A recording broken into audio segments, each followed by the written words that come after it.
one, go.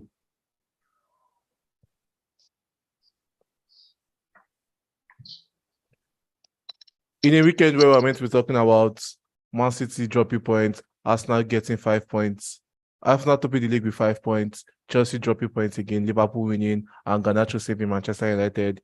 We are here talking about and the World Cup. Well, instead going to be talking a little bit about Ronaldo, about the drama he has caused over the past few hours and the interview. But before we get there, I'm Moyo and welcome to Farmview, and I'm here with two of my colleagues, GB and Zami. Zami, how are you doing? I'm good, bro. I'm very good. How about you? Yeah, I'm good. GB, I know the Ronaldo's issue doesn't bother you as much as it bothers me, but then your team dropped 3 points over the weekend. How do you feel about that? You're not even going to ask me how I am. let's just get straight into everything, because I remember you saying Man City are winning the league. You're not scared of Arsenal. Uh-huh. Yes, it doesn't change. It doesn't change. It's probably to be there. If he doesn't want me to do this myself, I'll do that anyways. It's obvious to be here and yeah. So straight right to it, right to it. Mm-hmm. Yeah, but okay, but yeah. Before we continue, how are you doing? I'm fine. Thank you. Your introduction was really, really nice, out of the blue, and I was like, oh, okay. Is this I mean, we're learning these things, man. We're learning these things. But let's move on. Where do we start from? Do we start from Ronaldo's issue? Do we start from what happened during the weekend? I feel like we should start from what happened during the weekend. I feel like we should start from the latest, and then we move to. Oh, okay. Okay, so.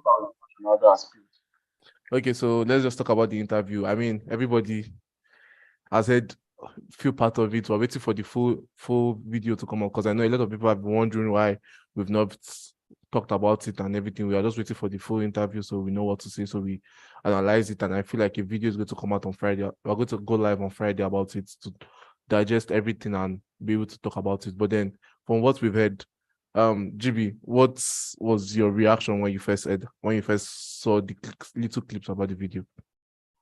I mean, my first reaction was why is it coming now? So I really had to think okay, why would Ronaldo want to? Personally, I do not know if I think before the video could have been released, fine, he has recorded it in the past. I'm very sure he didn't record it last week. Yeah. I'm sure before Piers Morgan would have released it, I'm sure he would have had the go ahead from Ronaldo and his team, right? Because you cannot just go out there releasing any video. So there has to be a date or an agreed time for him to release the video publicly.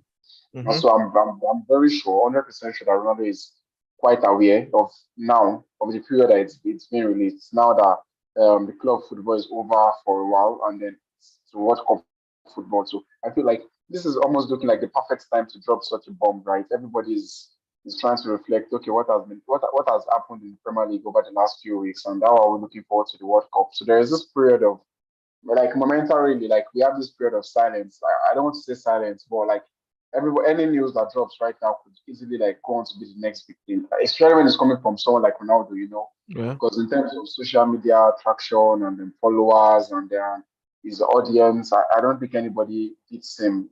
Not even in football. I think generally in the sports world, I think he's the most popular sportsman, and then he commands a very large audience and group of followers. So yeah. So my first question was why, and I don't know. I've not watched enough of the interview to answer the question yet. And personally, I don't know if it's time for us to talk about what we think personally, but I mean, my first reaction was why, and why now? Why now? Mm-hmm. Okay. Zami, I mean, we've both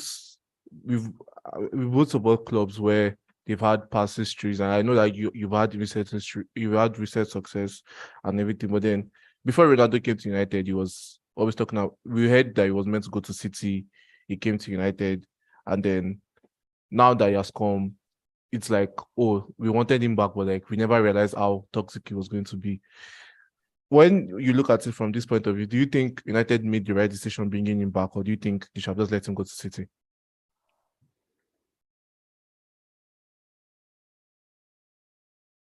Zami? Uh, Coming back to Manchester. Yeah, we can hear you. I think it was. I think personally, it wasn't his decision. I think it was under the influence of Alex Ferguson.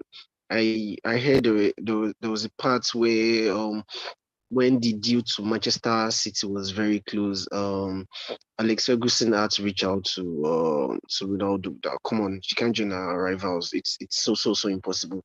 And I think with his agent, so he had to move to Manchester United. And I don't think Ronaldo is toxic. I won't use that word toxic because all what is said is what is actually on everyone's mind. I mean, we found out how more toxic the management of Manchester United are, and what I just felt was it was just probably the manner of approach. Though we haven't heard the old interview, but I just felt it was probably just the manner of approach that used in airing his concern about the club. But apart from that, I don't think there's actually anything he said that was wrong about the club. But I just felt it was probably under a contract. He was under a contract. That's the club that is paying him, so he shouldn't have actually heard his view in that manner of approach. But I think apart from that, I don't think there's actually anything that Manchester United fans don't know about that he has said. So Okay. Before I ask you this question, Jeremy, GB, I feel like we need to hear what he said. So let me just read some of his comments. He said, Ronaldo and Ten Hag, he said, I don't have respect for him because he doesn't show respect for me. On Ragnick, he said, if you're not even a coach, how are you going to be the boss of Manchester United? I've never even heard of him. On returning to Manchester United, he said, I followed my heart. So as Ferguson said to me, is it possible for you to go to City? I said, okay, boss. I followed my heart to go to Manchester United. And he said, the club has not as when he came back to the club, he has seen no evolution. Nothing has changed. Everything has been there. The jacuzzis, the swimming pool, everything is the same. The restaurant is the same. And he said, Manchester United, the Glazers don't care about the club. They don't care about the club. He also said Sir Alex Ferguson knows about it. The people that don't talk about it, they don't want to talk about it because they act like they're blind, but they see the problem, but they don't want to talk about it. He said it's like Picasso, if he means him, he has to be the one to say this thing. And if he means he has to be the one to break down the problems, he will break down the problems. He has no worry about that. He said he loves the fans. He loves the fans. That's why he came back. He wants what's best for Manchester United. He also talked about Rooney and Gary Neville, which I feel like I don't really care about that because Rooney too has also been negative towards him. But then let me just ask you this. When we first saw it, we saw the headline. Ronaldo says United has betrayed him. When you look at it from the outside point of view, do you think it's justified to say what he said? Has United really betrayed him, or I don't think it's. I don't know. First of all, I don't think it's justified to say anything I said. Like Zami said, I think if you are under a professional contract, then there should be like some limits to what you're supposed to give, like access to the press. Like I think so. I think that's one very binding thing that should be. And I think if it was any other person apart from Ronaldo, it won't be as like I don't think anybody would even think to side him like right now. I think Lukaku had a very similar incident. Not exactly Lukaku like talking about the club or no. I think Lukaku was more about Inter fans and missing them and all of that. And the backlash from the media was crazy. I can remember this Graham Souness, one very irritating Man United agent, criticizing Lukaku like up and down, and now with Ronaldo is like he has every right to say whatever he wants to say. I feel like is it Gary Souness? yes, I feel like Yeah, that's a anyway, Liverpool legend. I beg. Don't ever I've, relate it to United. I've hardly found like very few Man United legends that probably don't talk out of their house if they're talking about Ronaldo, aside Yeah. from maybe Gary Neville, and that's probably because he's a pundit. But that aside, so anyway, I think it's not right. I think it's not the best thing to do, and I also think there is a form of frustration to it, because let's be honest, if Ronaldo was playing all through this, like if Ronaldo was like says banging in 15, like as at this point, imagine Ronaldo has 15 goals in the league, he's playing every game, he's scoring so much. Do you think he will do this interview at all? I don't No, think so. no. I do not think so. So I think there is a very high level like of possibility that the fact that he doesn't get to play so much that as he wants, the fact that he has not been performing as much as he expects himself to, I feel like there is a sense of frustration in this interview, because I personally believe that if he was playing at the best of his abilities and at the peak of his abilities right now, he wouldn't do that interview, or he wouldn't bring it out at this present moment. Because I feel if Ronaldo was scoring at this point, yeah, if he had scored 15 goals in the league, Mm-hmm. and then is probably like the highest scorer in the league, is playing all the games, he wouldn't do this interview. I'm sorry, that's what I absolutely think. Mm-hmm. And so for him to come out at this point, I feel like there is a very strong correlation to the fact that he's not playing well, he's not getting his chances, and then he believes so many things are against him. Yeah, true. Everything he said a lot of things that we all know is right, right? We all know like Man United are not performing well. But I mean, I don't think it's in his place to say that. Like, to be honest, like I feel like if you're under a contract to be paid, probably you've left the club, right? Or you've retired. And Mm-hmm. then you can say as much shit as you want to say about your previous clubs. That's fine. People even go ahead to write books about their previous clubs and criticize every single thing that has happened there in their career, especially like when during the time that they spent there. And nobody's going to come saying, "Oh, you shouldn't do that." You've retired. You have no affiliations with the club. If Man United is going to take a media picture or something like that, your first probably be the first thing on the picture, right? And then here you go saying you don't think Man United is going to be among the top clubs in the next 3 years. That's fine. We all know it looks like that, right? It's an obvious thing. Everybody can agree that yeah, you're saying the truth. Yeah, true. But it's not in your place. To me, it's not in your place to say that. That truth is not right now at the present moment. It's not your truth to say, because you are still professionally being paid by this club. You have contractual obligations and duties to the club. You have to attend trainings. You are going to probably take fines for what you said. Like he Mm-hmm. obviously knows he's going to be disciplined in some ways, right?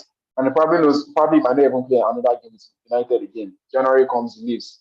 We all know that. So for I say something, right? Like if you know there are consequences to any action you take, that means that it's probably not right that you're doing it in the first place. And then he knows. But yeah, I mean, he's Ronaldo, so you could go on and say, yeah, I'm Ronaldo, so I don't care. I could leave the club in January. That's Mm-hmm. fine. I do not think that's fine. I do not think that's the right thing to do. Now is like one of the greatest of all time. It's 5 Ballon d'Ors, whatnot. That's true. Nobody can dispute that, right? His goals, his stats, his records, his trophies speak for themselves. Nobody has to do an interview to tell you how great Ronaldo is in the footballing world. But I think this interview in this context is absolutely wrong to me. No matter how true it is, whatever I say, but it is not his truth to say just yet, as long as he's professionally bounded to the club. Maybe when it's done, he could go ahead, write a book, make a documentary. I mean, Pogba made a documentary about Man United and released it after he left the club. I mean, at that point, who cares, right? So once you are no longer professionally bound to the club, then I don't know. You could release a seven season series, talk about the club and bash it. That's your business. But if you are professionally contracted to a club, I don't think it's in your place to do something like this. Okay. Zamin, can you hear me? Can you hear me, Zamin? Hello? Yeah, I'm with you. Okay. Like Manchester United fans, they love Ronaldo, whether we like it or not. I mean, like when I started watching football, why I started supporting United was because Ronaldo and Rooney.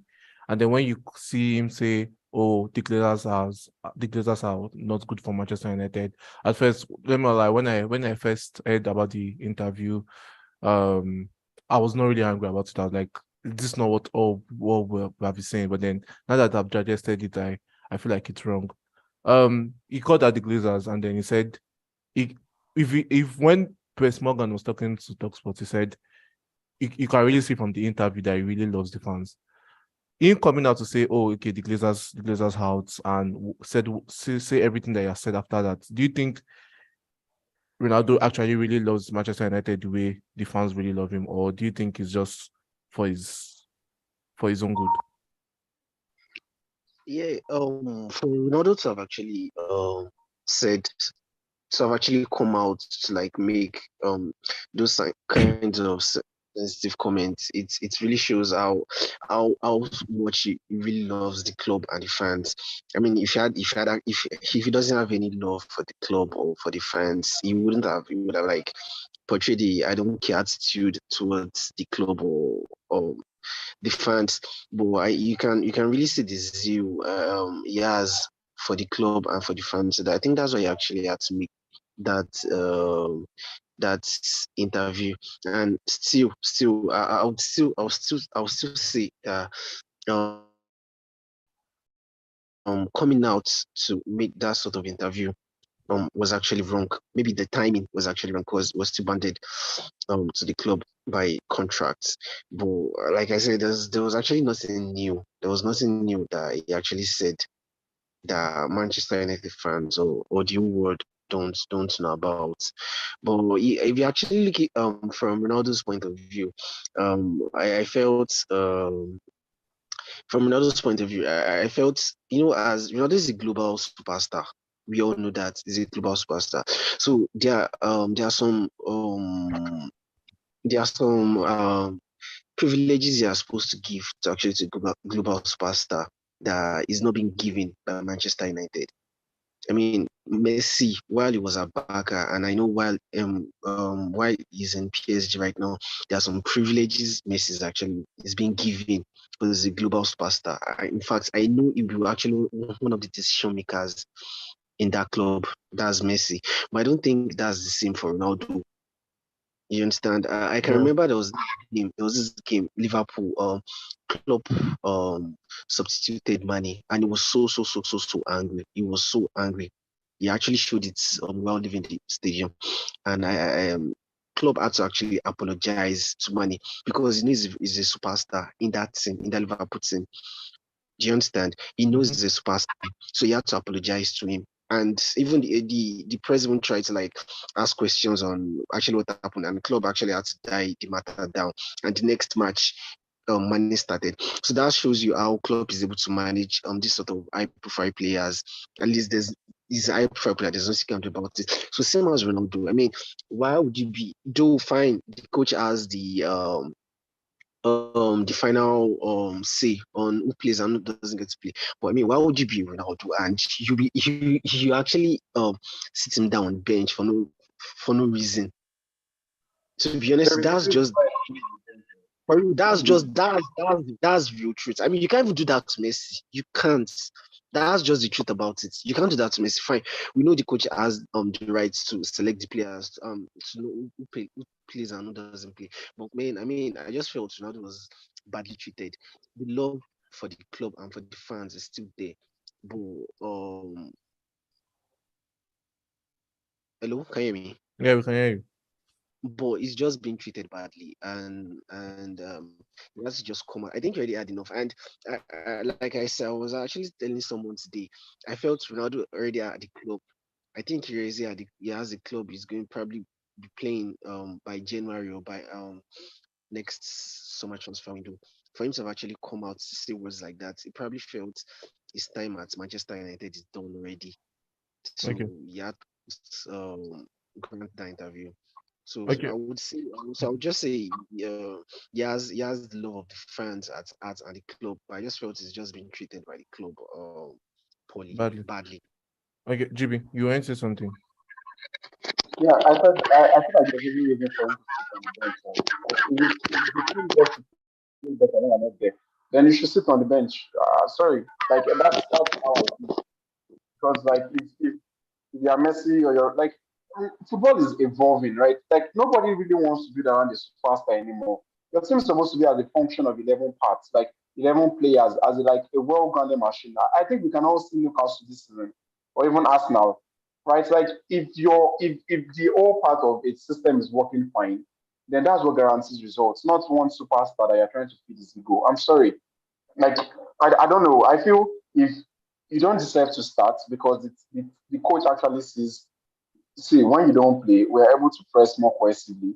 We're able to do this. We're, okay, fine. We know you're going to give us the goals. But one thing is like, no matter how good a player is individually, you really need the system to shine. Why do I say so? One thing is fine. Okay, you have the ability to score. You can score. You have very good finishing. You can do all of that. But the team is not playing well. I'm sorry, you won't get this number of chances to score. You cannot score every chance you see. But because Yeah. you have a high number of chances, then you increase then because your conversion rate is also good, and you have a high number of chances, that means you get to score. You're likely to score more goals. That's exactly what's happening with Haaland. Good conversion rates. He has a lot of chances. Then you can get more goals, right? So that's it. Now, even if you're the best of the best, you really need a team to function well. Why? Because your individual ability can make your team win some games, but it cannot make your team win all games, right? You could Mhm. probably score a free kick out of somewhere, or you do something crazy, you dribble half the field and you score a goal, you give your team the 3 points. But you can't do that every match. Like you can't do that every match. Your ability is there, your world class ability is there to help the team when it's like sometimes the team ability or the team cohesive, like you are playing together as a team and it's not working, and then because you're a superstar like you're Ronaldo, you can score a goal from nowhere, then you score. That's fine. That shows like you're special. That's why you're like levels above the rest of the other football players, and that's fine. That's acceptable. You can score a free kick from nowhere. Your team can trust you with the penalty in the 120th minute of a Champions League final, and you will score. Like that's how good you are. Like that's why you are Ronaldo, and then you are different from the rest. Fine, right? But Mhm. you cannot get 120th minute penalty in every match. You cannot dribble half the pitch to score the goal that gives your team the 3 points in every match. You need the team to function well. So no matter how good you are, your individual abilities get to show at the very best of their levels in a well functioning team. Yeah. That's why you see, for example, like Almiron this season. Like now, Almiron has not suddenly grown 4 legs or two or four eyes. He's playing well because Newcastle is playing well. And then when your Mhm. team is playing well, your individual abilities are shown. So you're able to like perform to your best of abilities because Amiron under Steve Bruce is expected to be behind the ball, but Amiron with Eddie Howe is expected to attack, press, get more chances, get into the box, and then that's when your individual. I don't know if you're getting me. Yeah, I So get what it's you're funny that saying. Ronaldo is one of the best ever. I don't even need to say I accept that. It's obvious. You have the Ballon d'Ors, you have the goals, you have the assists, you have every single thing in this world to prove that you're a global superstar, and you are the like in the top 1% of the top 1%. You're absolutely there. Yes, good, fine, accepted. But you cannot give those world goal scoring, crazy moments, superstar moments every game. No, and your team has to be consistent enough. That's what makes a good football team, winning as many games as possible. And so the team greater good has to come ahead of the superstar ability. And if that's what the coach is saying and is dropping you to the bench, then I'm sorry, I really I'm going to back the coach. And Yeah. if you feel okay, fine, I'm way above this level, I'm not supposed to be on the bench, why don't you just find your way out, right? Like Mhm. that's January. You leave, you leave.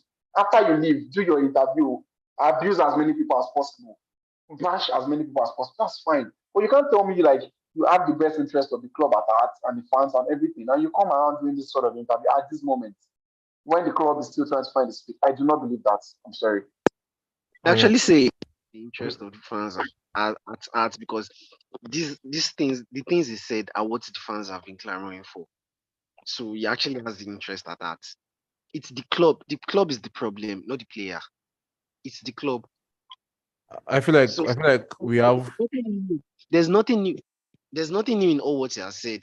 There was nothing new in what he has said. Probably it was just the manner in which he has actually said those words.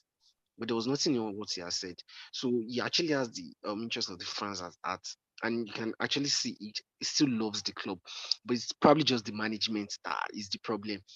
So he was actually calling out on the management. You can see the part that I was saying it was the gym and the swimming pool that he used while he was 20, while he was a former player of Manchester United. That was the was still using. So he was calling out the management, not the fans, But you not also the saw club. the part that he was saying. because Ten Hag does not respect him, then he doesn't respect Ten Hag, Precisely. either, right? Yeah. Hello. Yeah, we can hear Oh yeah. you. Hey. I feel Sorry, like what do you say? I said I said, he I said, said I said, okay. I said. You also saw the part that I said because Ten Hag does not respect him, doesn't respect Ten Hag either. About And Ten then my Hag, second about question, wait, then my second question to you is: do you feel if Ronaldo is at the peak of his, if Ronaldo is starting every game in Man United right now, and is probably the highest goal scorer in the league, he will do this interview? I don't know. I'm not Ronaldo. I don't know. To be honest with you. I feel like But about Ten Hag, I okay. just felt okay. No, continue, Well, continue, can I speak? continue, continue. Okay, I was saying about Ten Hag. About Ten Hag, fine, he's a good coach. It might be taking him time. It's actually taking him time to instill his philosophy or his style of play into these players. But I just felt he doesn't have what it takes to handle um big players, big name players. That's what I just felt. He's not handling the Ronaldo situation. I mean, how can you know a player is not good enough? You're actually putting him on the bench. That Tottenham game that he actually put Ronaldo on the bench and Ronaldo walked out of the stadium before the final whistle. I mean, how would you know a player isn't good enough if you don't play him? That's By just beyond watching them in the training sessions, right? Messi. It's like that's how you know. Messi, That's how you keep Messi, your Messi in information. that PSG team. Messi in that PSG team. You can see, I do watch some few clips. PSG would be out of attack. PSG would be out of attack, and Messi would just be walking around. Like he wouldn't even. Those are the privileges Messi gets. Do you understand? Those are the privileges Messi gets. I'm not just saying just do it. Zami. Yeah. Let me cut you there. I feel like we're talking about Ronaldo too much, and we have to like have a show for him. But like before we move on to other things, let me just say one thing about Ronaldo. I feel like Ronaldo doesn't care about Manchester United fans. He only cares about himself. Because I remember when Ronaldo was first at United, while that was my first few years as a Manchester United fan. I remember there was a time before the Champions League final. He made an interview saying he was not going to leave. And then we lost Baka, and then the other week we started hearing Manchester United are holding him as a slave.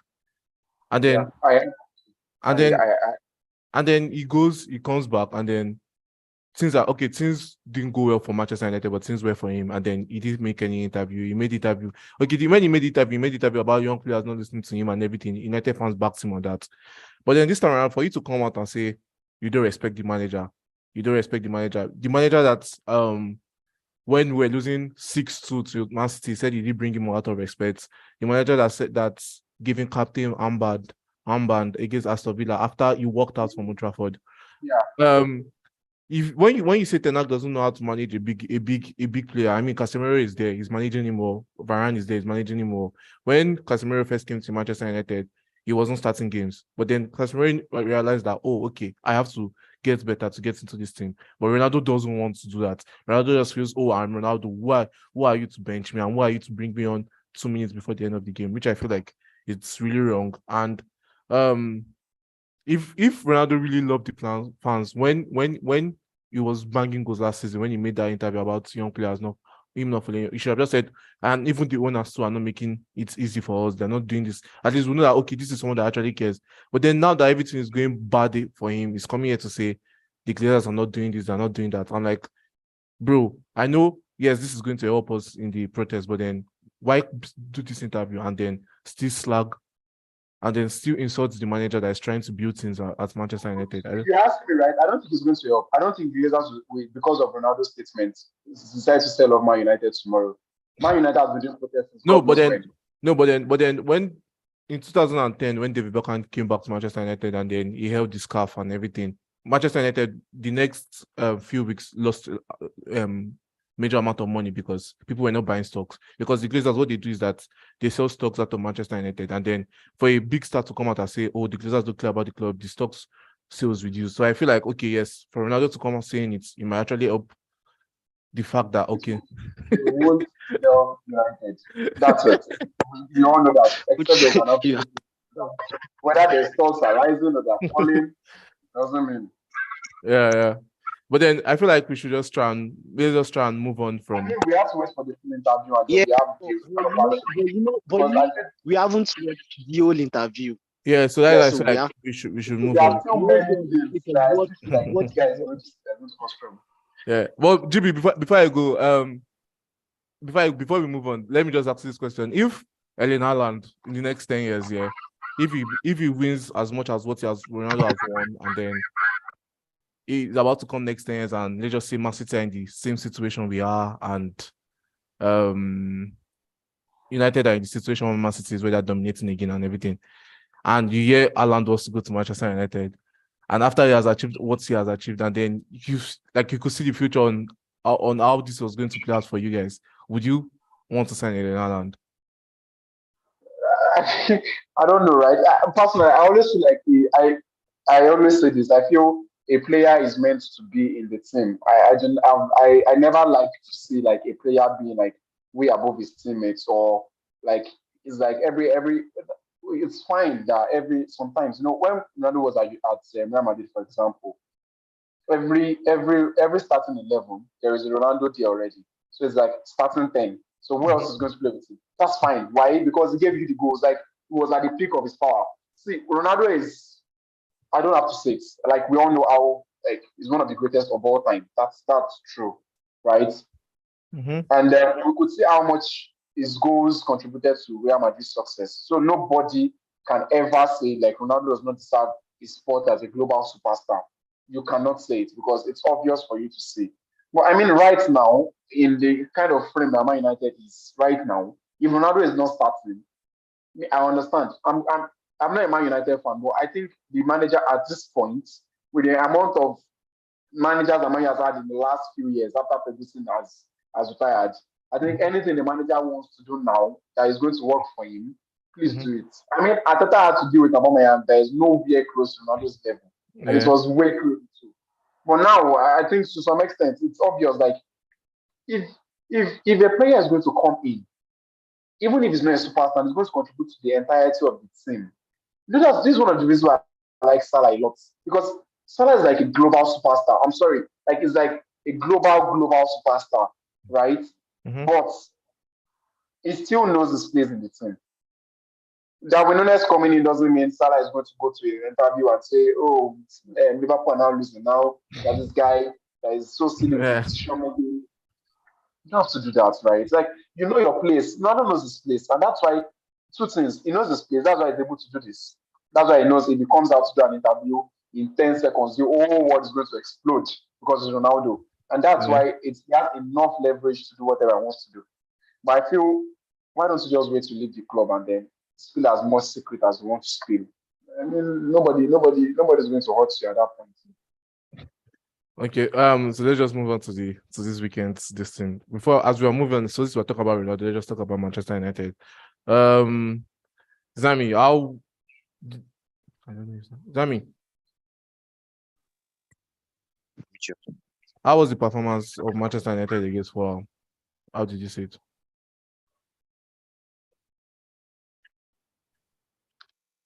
Much. Sorry, before you talk, Emmanuel said Ronaldo was thoroughly wrong for that interview. Okay, Zami, so Sorry, I said I didn't watch the Manchester United Fulham match. okay. GB, what about you? What was your Yeah, I didn't watch it from the beginning to the end though, because I went to watch Black Panther. But yeah, just joking. Oh yeah, I think I saw like one or two. I don't know. I don't know. Man United has to like rely on. I won't say rely because it happens sometimes. You play your best and then you really have to allow a late winner to see. I feel this Ronaldo thing is just every time I just think about it, like it's the wrong time. Like a young guy just scored his first Premier League goal at the guy like at the death 3 points. Like why do you want to exactly?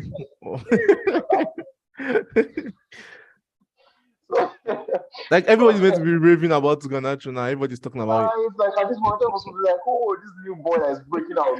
Right now, who cares about Garnacho? What's Garnacho like right now? Like, As in, so, like, yeah, living Ronaldo matters, right? Yeah, so, I mean, it's I've been watching the guy for 2 3 games now, and I've been really impressed. I think one thing that he has been doing that is really common among young players. So I'm not going to say like that's. I think it makes him stand out in some ways because amongst my United players, the only players that are supposed to do stuff like that are probably Antonio and Sancho. Being able to run directly at your opposing defenders, like ready to take them on. But it's something that we find like very common among young guys that are coming from the academy to the first team. They want to attack them and they want to take them on because they have this confidence that is being fueled by the fact that I'm entering to the first team. So let me try to make as many things as possible. But I think one thing I've been impressed is the decision making. So that's where a lot of young players don't get it right. So they want to take on the man, they want to like attack the opposing defender, but at the end, that decision making is probably awkward and bad, and then makes it look very, very, very, very like bad. Like, okay, we are like, this young guy can dribble a lot, but what does he do when he dribbles?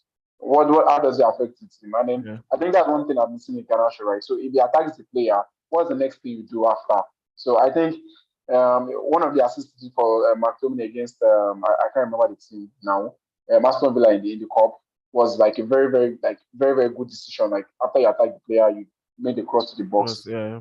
and then now you attack the player, you passed, you ran into space, you got, and the way it took the goal was so good. Like it was not about like the shot, it was just about placing it and then putting it at the right corner. And then that's one thing I find like really good from him, the decision making, because almost every young player now, if they come into the first team, they're going to dribble. I'm going to tell you that they want to attack because they're young, he's skillful, him, he's the best player in the youth team. He's coming to the first team, you Mm-hmm. know, and then you have this youthful exuberance, you can run, you have the speed. But how good is your decision making? I think that's what really separates the most elite players, their decision making, making the right decisions at the right time. So yeah, it's early days, right? So Rashford, I don't want to say Rashford because Rashford is still there. We've had so many young guys coming to United team, and yeah, so it's early days, but it's good. It's good for Man United. 3 points before the World Cup break. That's +3, and a good space. And I think it's bad for Fulham, right? So they've considered the, late winning goals like in like 2 or 3 like top games now. And they Mm-hmm. consider to Man United, to Man City, and one other club again. I can't remember the name of the third club. And Fulham has been performing really well in the first half of the season, and yeah, I think they will just go along with the positives that if you can push these big teams to looking for late winners, that means we have a shot or a place to fight for to stay in this league. So yeah, I think it's a good win for United. 3 points for the World Cup break, and Okay, before we move on, before we move from that, Ten Hag said after they asked Ten Hag this question about um United's finishing, that it's not good, and nobody should say, oh, because Ronaldo is not playing, because Ronaldo has had 25 shots in Premier League and he has only scored 1 goal. But then let's move aside from that. But then he said, they asked him, is it more of a tactical thing, or do you think it's more of the mentality? Like, we create a lot of chances nowadays, but then we tend not to score. What do you think that's down to? yeah, I think it's something that like over the course of the season it evens out. So Mm-hmm. like there's something we call XG, expected goals, and it's more about like by the quality of chances you created, how many goals are you expected to score, and Mm-hmm. then sometimes like your team might be overperforming their goals, like they might be having like a lot of finishes from outside the box, a lot of crazy goals. A player is scoring like expected goal of 0.01, and the player is like banging it out. Okay, Telemans, example, is banging out outside shots, giving 2 goals or 3 goals, and then he's not supposed to score from there, like by the amount, like checking the quality of the chance and the goal, right? But Mm-hmm. over the course of the season, most of these things tend to even themselves out. So probably your team is creating a lot of chances and are not scoring, and then it's probably going to even itself out at some point that probably you don't create so much, but you get to score, you get to snatch your chances. I don't know if you get me. So I think Yeah. if you think keeps on creating good chances, then I think like there is not so much room to be bothered because over the time the expected goals and the actual goals get to match up, right? So if the chances keep going good, except you have a Brighton sort of season. There's this season that Brighton had like the expected goals was so high and then the actual goals was so low because they were having very very poor finishes, playing the ball against the bar several times and all of that.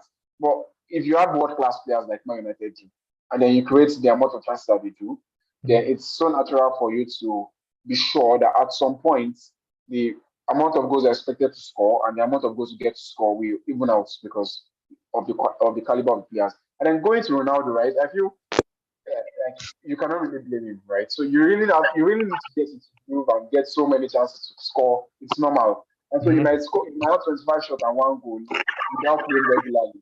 You really cannot blame him that much. I just say that. Okay. Zami, so do you think United finishes top 4?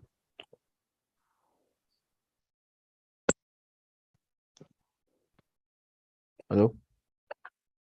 Yeah, it's still early in the season. We Yeah. can't say there are still a lot of matches to be played. I mean, we still have likes of Liverpool gaining their feet.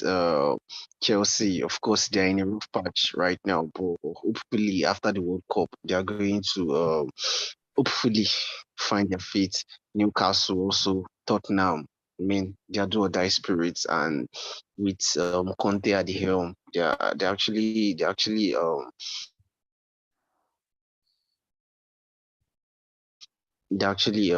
perform. So I feel there are lots of games to be played yet, and it's still early days to predict who the top 4 is going to be. But if you actually tell me to make my predictions right now, I'll probably go for Arsenal, Man City, Liverpool, and maybe Tottenham. So I personally, at this stage, and at the way Manchester United is playing right now, because I won't lie to you, they are not really they haven't been excellent in the actually they don't even have to be excellent before you grind out results, but I just feel they've been grinding out results, some results, matches that you actually expected to like win comfortably. Of course, there are no comfortable matches in the Premier League, but there are some matches that they're not supposed to like break a sweat before they win them, and they've been trying to grind the results. Of course, that's how you identify potential champions, how they're able to grind out these results. But personally, for me, I just feel Manchester United won't make the top 4. But of course, if they're able to make Europa League spots, it's still a step in the right direction for their new coach, which is Henry Ten Hag. So I feel they're still growing. So where the problem comes in is when he has used like let's say 3 seasons and is still unable to like break into that top 4, then that's when problem starts to set in. But as right now, I just still feel it's still early days for Manchester United, but I don't see them breaking into that top 4. Okay. So let's move to Liverpool. Liverpool won. Who did they even play with Seth? Zami. We won 3-1, 3-1. Yeah, against two Seth. Southampton. Okay, so tell us how was the performance against Southampton? Yeah, I think it was just a good day at the office for the players. It's nothing out of the extraordinary. It was a match we expected to win. But for the fact that considering our recent form domestically, it was a sweet win. Coupled with the fact that Darwin Núñez had a brace. I mean, the goals he actually scored were world-class goals, and Firmino does what he loves doing the most, which is scoring this season. So there are some positives. To be honest with you, there are some positives to be taken from that match. I felt Liverpool actually gaining their feet right now, so it's just a pity that the World Cup is going to might break that momentum. But I just feel after the World Cup they're able to like continue from where they stopped. But I felt it was a good way to end the season with a win. So Okay, GB. Southampton, they also got a new manager from, I don't even know where the club is coming from. Do you know anything I about? don't like. I've read really much about Southampton. Does that mean no? I don't think I've done a lot of reading Yeah, about me too. Southampton. But then Liverpool won again at Anfield as usual because I mean you said Nothing this like one. this, no. We I mean, lost our last match at Anfield, our last Premier League match at Anfield. We lost it now to okay, Leeds. sorry. I mean, That's as the only expected. match we lost so far now all season. Why do like that I at mean, as home? expected. But then you said it. You felt like after the Man City's game, Liverpool were not back. That they were just using the Anfield crowd and everything. But now they've beaten. Now that they've beaten Southampton, which are a decent side and everything. Do you think they're getting back to themselves? I think like for beating Southampton before the end of the World Cup is a very good step in the right direction. Like Zami said, I think so too. And then I think I think the Premier League this season is sort of split into two parts. And I think by the time I think they will be very distinct. I think we will see two different parts of the Premier League, right? Because this first part of the campaign that we just did involves a lot of players trying to be careful and then at the same time, while trying to be careful, you have to play so many matches. And so it's quite difficult to find that balance because you don't want to get injured before the World Cup. And so you have to play like every 3 days. And then this puts as much pressure on the manager as much as yourself, right? Because you want to manage your minutes well. And then the manager wants to try to get as many points as possible before the World Cup. And so there is not much balance. And I feel after the World Cup, when players are coming now, with a full clear head that from now on to the end of the season, it's a regular season. I do not have any World Cup I'm thinking towards the middle. I'm not thinking. So we have like two categories of players before this World Cup. One category was like, damn, I really have to improve myself. So probably I can get a shot at the World Cup squad. Welcome. And so I'm going to give everything I have. And then we also have another category that was like, I do not want to get injured because I know personally that I'm quite sure to get into the team. I don't want to get injured because by that it takes away my chance of being there. And I think after the World Cup, we're able to go that into the next part of the season fully clear that okay, fine, we are fighting all fronts for this. And I think Liverpool so far are still not far away from the top four. They've qualified for the round of 16 in the Champions League, although they're playing Real Madrid. They are playing against Man City next in the Carabao Cup, right? Mm-hmm. And then they've never started FA Cup. So right now they're still in all four competitions. Mm-hmm. Well, and they're not so bad.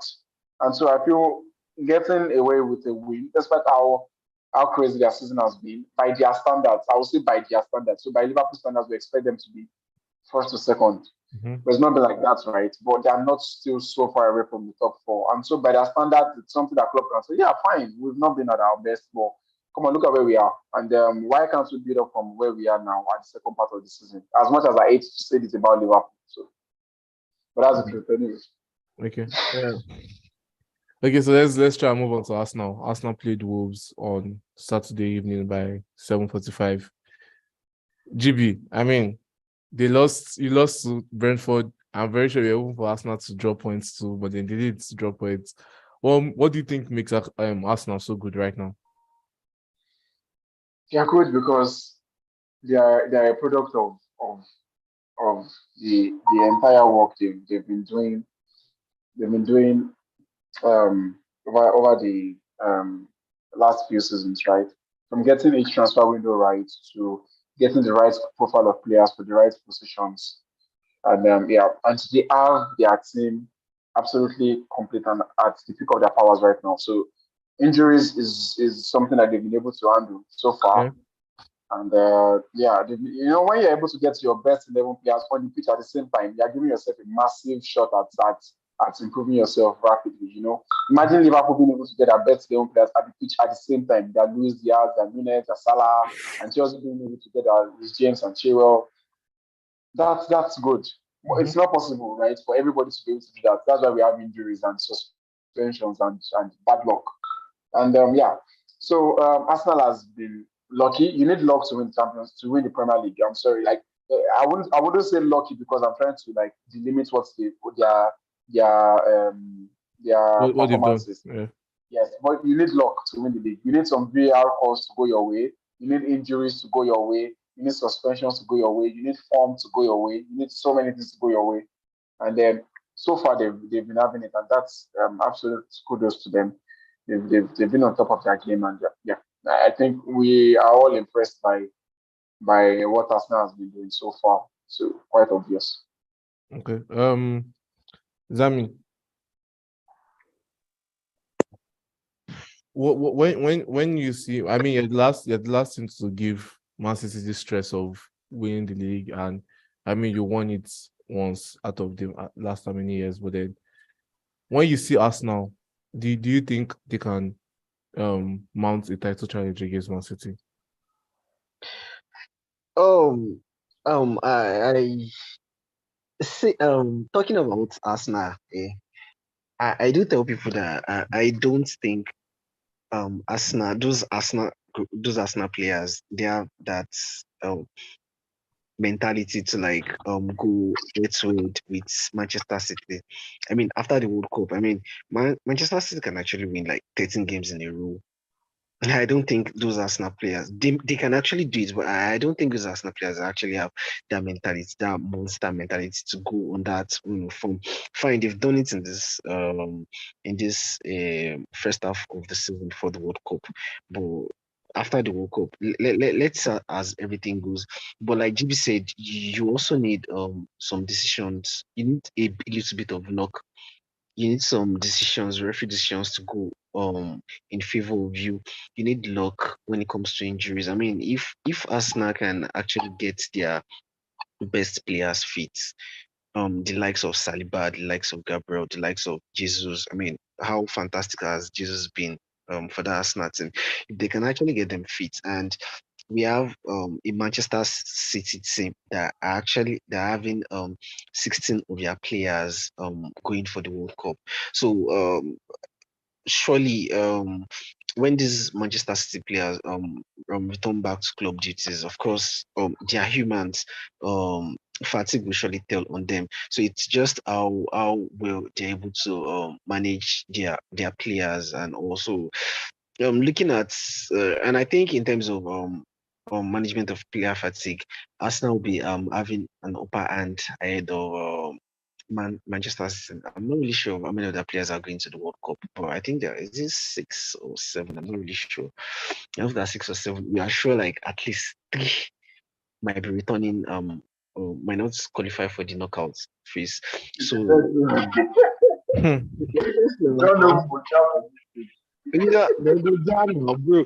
So sure you guys now. So by then they'll be able to like preserve their players for the second half of the season. So but if you look at that Manchester City, I would actually want Arsenal to go toe to toe with Man City, because of course it's Man City. I never like it when they are winning, and we actually need to make it hard, even though we the chances that Manchester City might be champions is still high, but we actually want a team that would want to make it hard for Manchester City to want a team that will actually that will compete with Manchester City. We don't want them to just have it easy, and I don't think Liverpool are currently at it in the moment. Looking at the clubs, so it's just Arsenal. So I would want Arsenal to win this season, of course. Why would I want Manchester City to win? I would want Arsenal to win. But I won't lie. I'm not going to lie. I don't see them. I don't see them. Maybe if they're actually lucky with their injuries, and if they have their favors um referee decisions going in favor of them, and if maybe by January if they're able to like strengthen one or two with the addition of one or two players, they can actually have a shot at giving Manchester City a run for their money, or even being champions themselves. But minus these things that we've listed, luck, decisions going in favor of you, and some other things taken into consideration, I don't really see them. I don't really see them going head to head, toe to toe with Manchester City in the long run. Okay.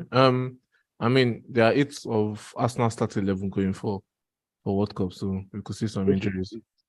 8, okay. Of their starting 11, just the starting 11 that I know of. Okay. Yeah.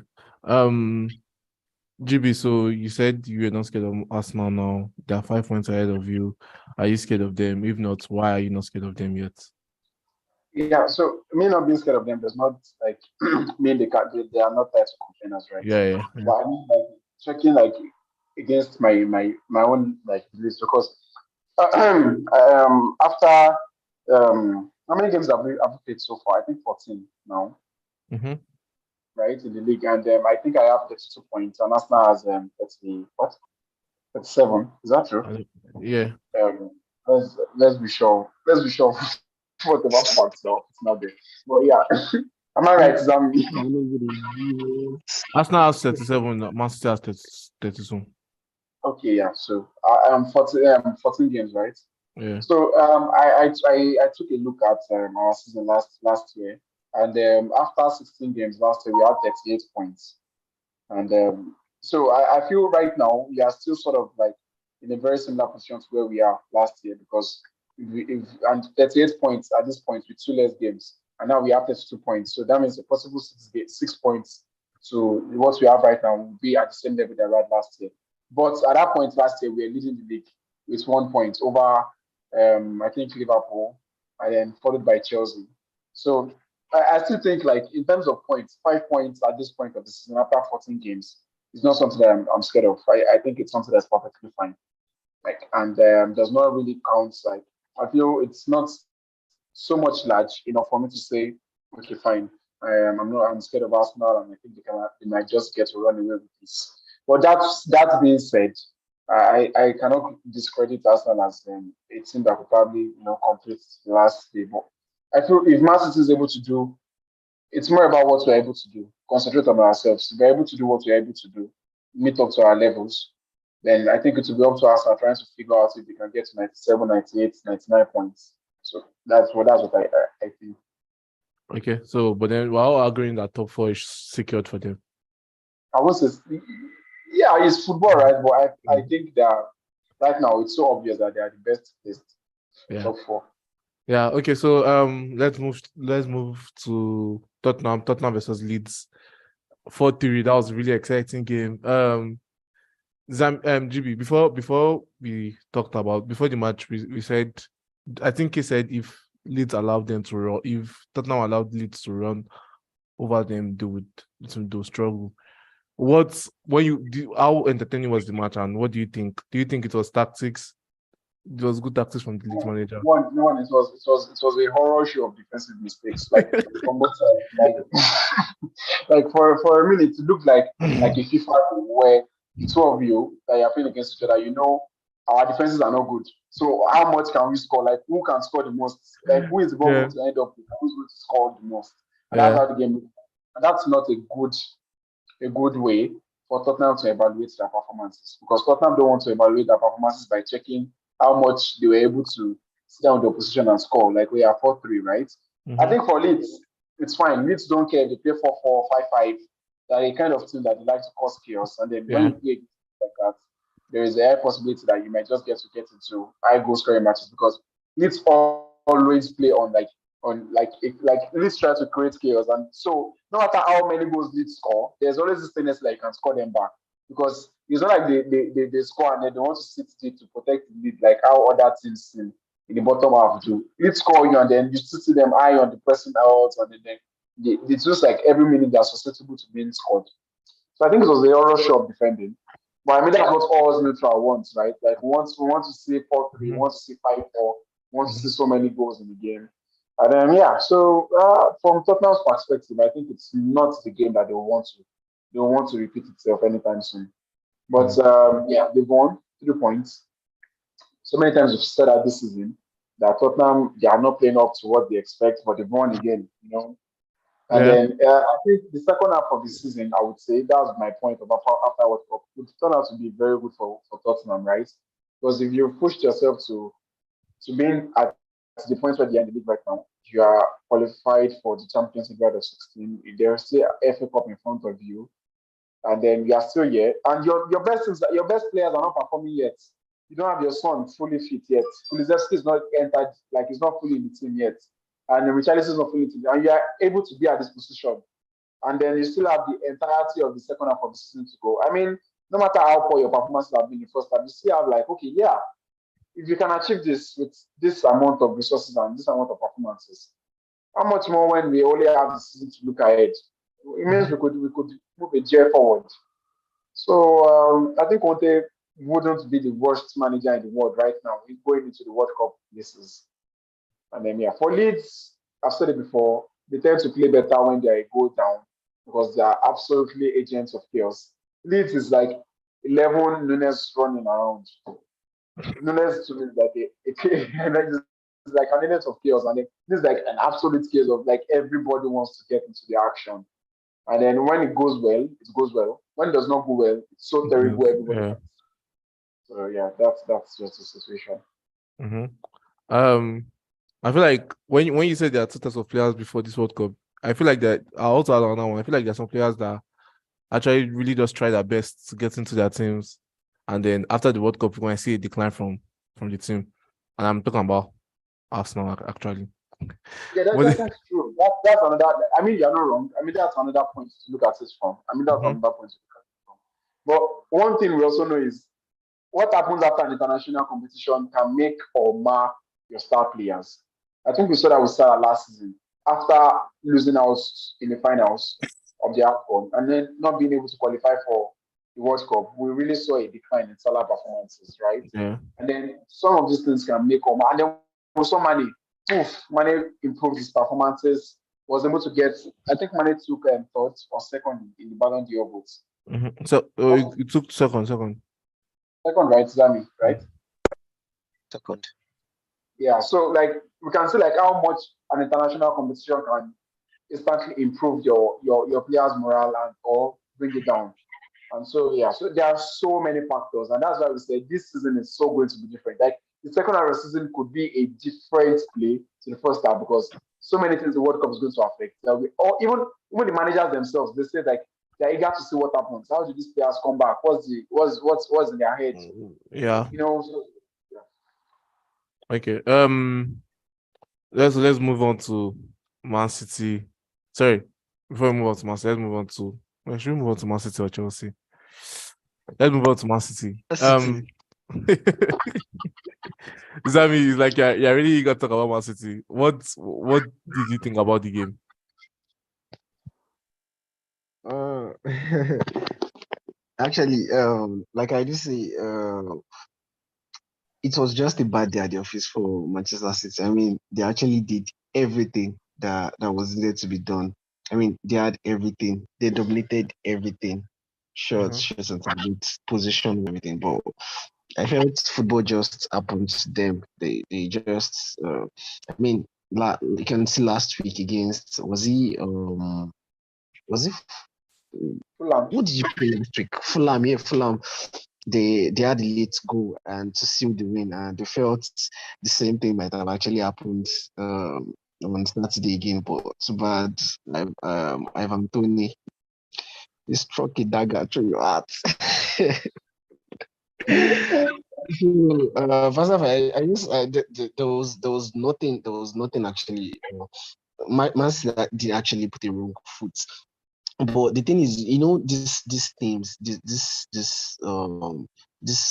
all due respect to them, let me call them small teams, even though Brentford aren't a small team, all due respect, let me just call them small team. They tend to actually sit deep. And once the game goes towards the 90 minutes, their confidence starts increasing that okay, fine, we've been able to like um all these people from since the first minute. So yeah, we can do it, we can do it. So I think that's what prompts most of these teams that play direct football to like or that sits deep to actually make create a counter attack immediately they're attacking. So I just felt the more the time ticked, their confidence started increasing, and they felt oh they could do it, they could do it, they could do it, and too bad for Man City and good thing for Brentford. So from tactical point of view, I didn't see Man City putting any wrong foot in that match. But football just happened and they lost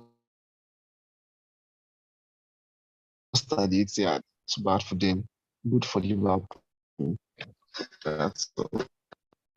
GB, when I don't know, after the match, I was seeing a show about I was seeing a show about the match, and then they were saying that Haaland now is a problem.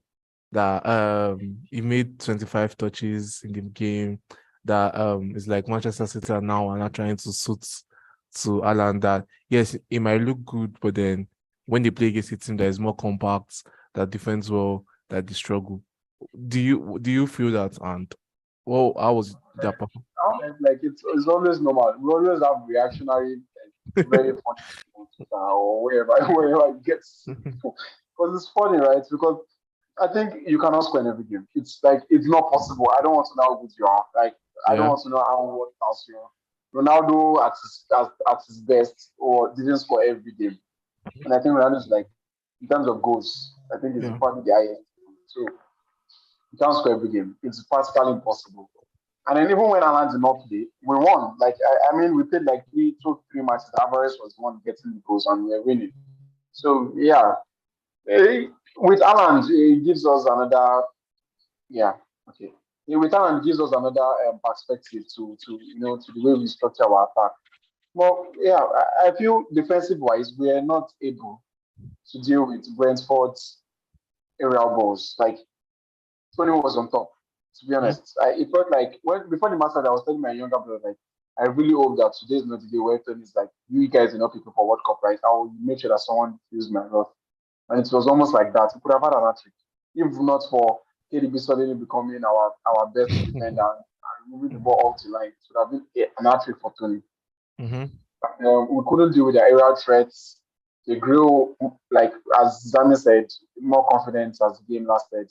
So it's one of those matches that we get to lose. I didn't think we played at our best, but yeah, I was so ashamed that I couldn't even talk on the group. Like, God, what am I going to say?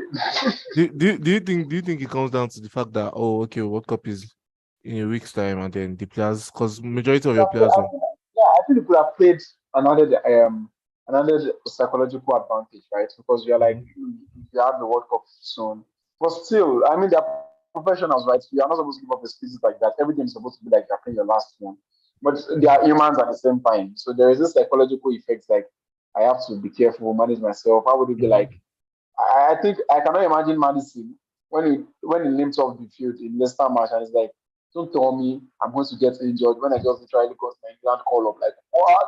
Mhm. Imagine how broken that kind of and lucky for him he was able to join up with the squad. So that's one thing I could have been ringing in this player's heads. But yeah, because of that, we cannot take all the praise away from Brentford and then move it to Man City not being good. I think we have to appreciate the fact that Brentford came with their game and then they got the win. They could have had more even. And Mhm. then yeah, so it's one of those. That's why it's a league. You cannot win everything. And then when the opponent gets to win, you really have to raise your hands up and say, yeah, I mean, it's your day. It's your 3 points. Among the best managers in the league, where do you rank Thomas Frank? Well, I think by the sort of resources he has, and then Mm. by the success, I say this very often. Success is different from Yeah. clubs to club. What Brentford is going to count as success is going to be absolute failure at Man United. Mhm. So Man United will not expect to be fighting for 40 points in a season to stay up. But Brentford staying up is a success. That's good.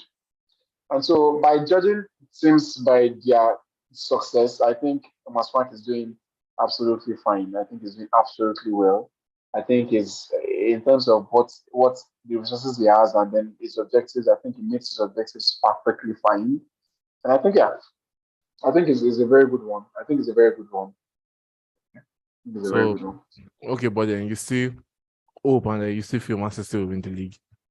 Yes, I still feel. I still Yeah. hope. Aside the fact that it's my club, I still think we're not far off. Okay, so let's move on to Chelsea. Zami, a lot of Chelsea fans, I don't think they're used to this word process. I mean, they've been losing so many games, and then now the fans are coming out saying they want him out. They don't feel he's the right one. What's your opinion on that? Uh, on Grand Potter, I would still say it. I feel it was a bad idea for for Chelsea, or should I say Todd Boehly to have sacked Thomas Tuchel, because we know he's a very good manager and he's tactically sound. I mean, when it comes to coaches that are tactically sound,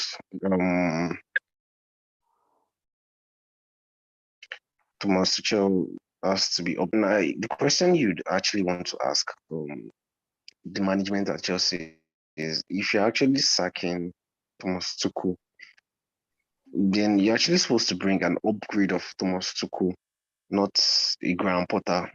To be honest with you, fine, you can't undermine what he has actually done at Brighton, fine, but we know there are some coaches that are just average. Those are the kind of clubs they can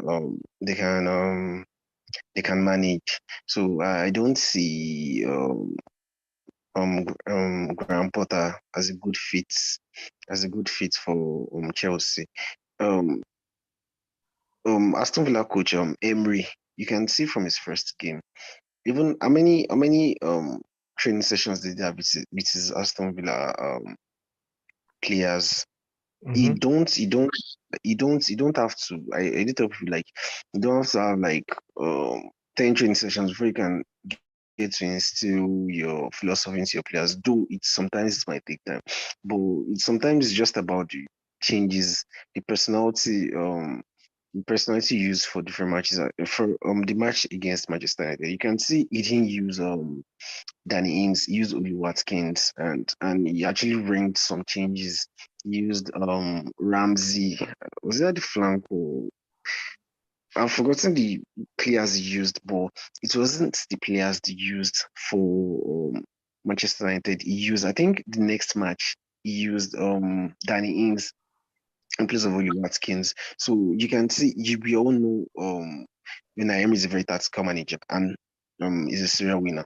So sometimes it just depends on the personality, the kinds of players you actually put out for some sort of matches. I don't see Graham Potter actually doing that.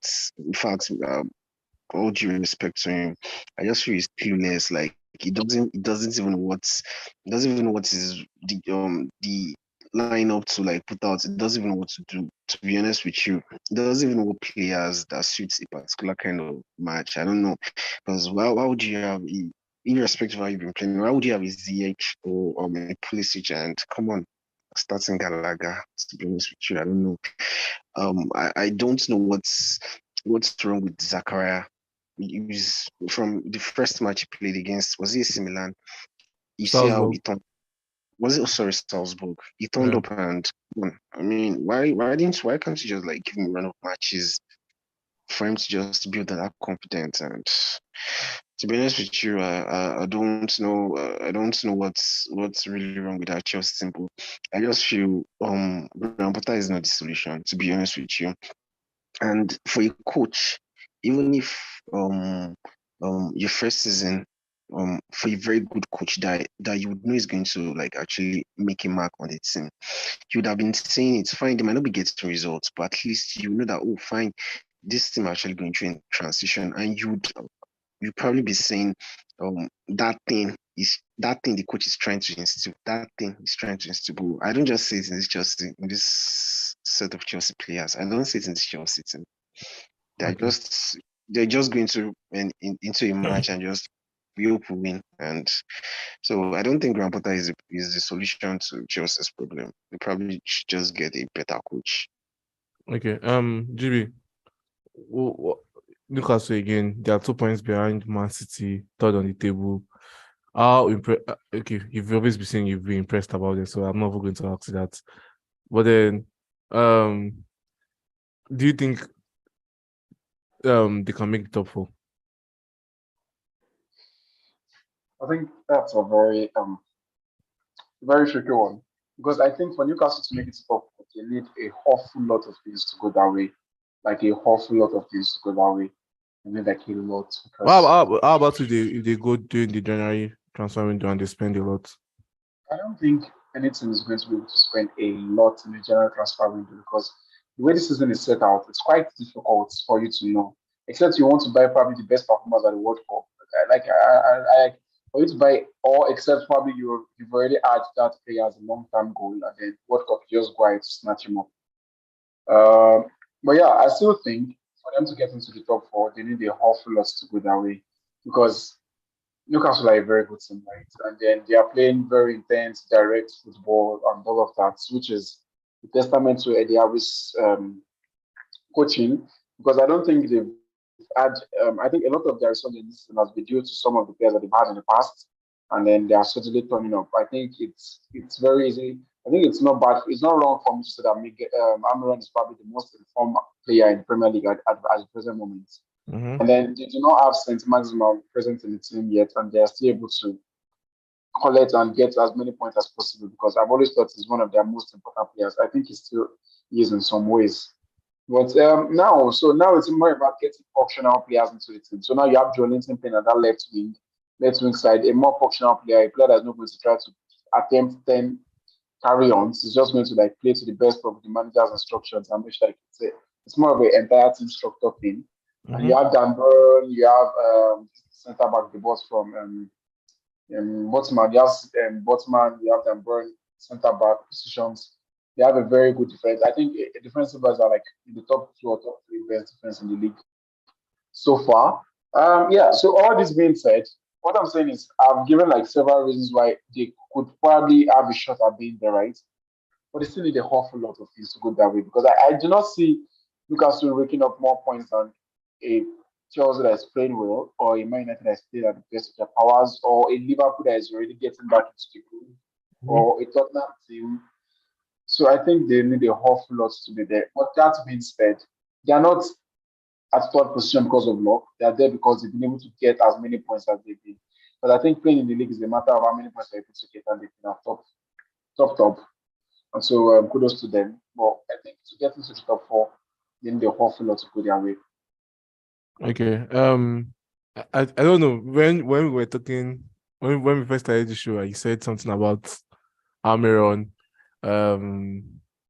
How I think we were talking about how the system suits the star and everything. And then I don't know, I just remembered when Grealish was complaining about was saying Ben Silva was playing like Almiron, and I was like, oh God, so this is the Manchester City team. But then I impressed have you been with Almiron.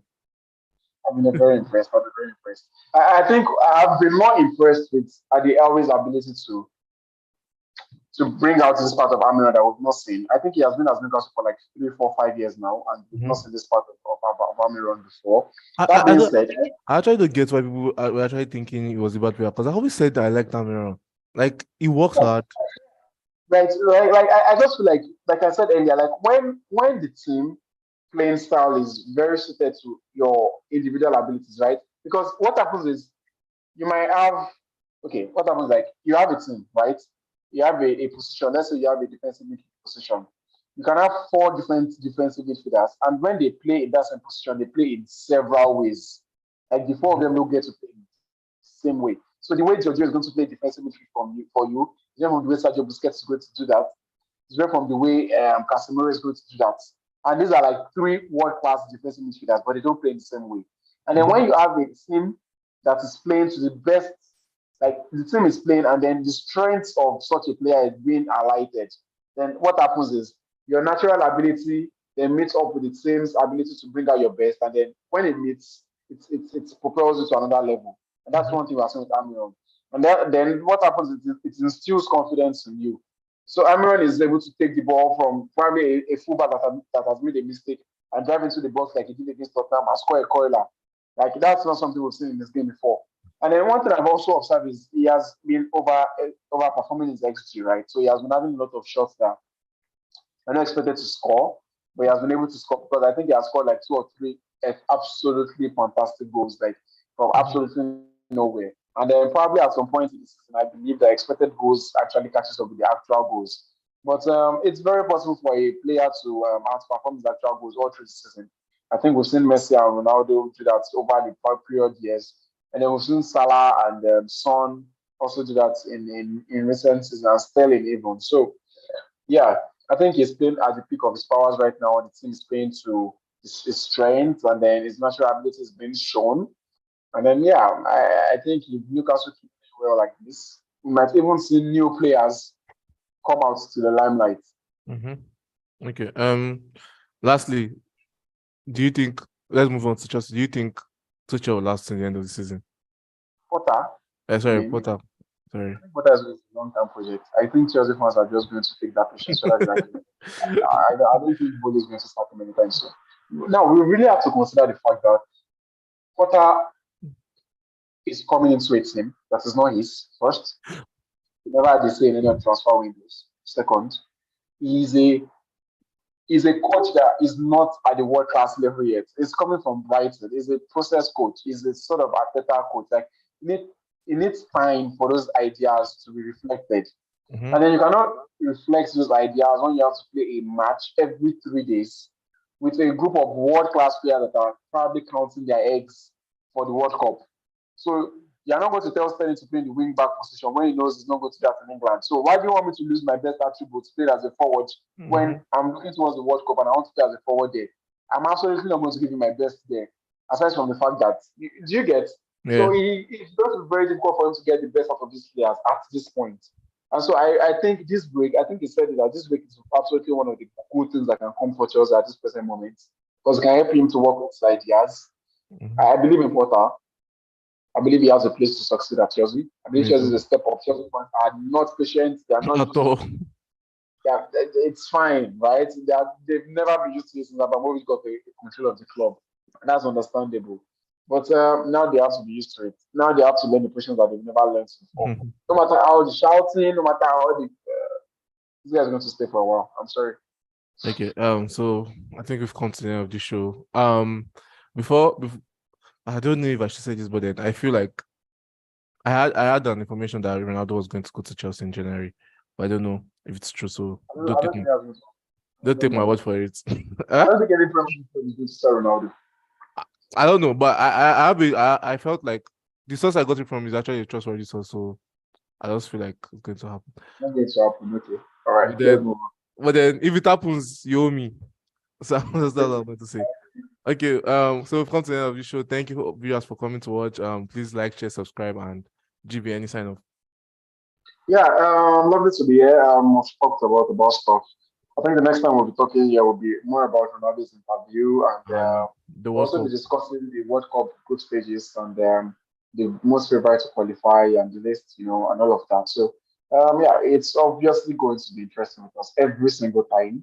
Yeah. And for as many times as you can watch, hit the like, subscribe, and comment. Say something out there. You want to listen. Yeah, thank you very much, and goodbye. Ciao.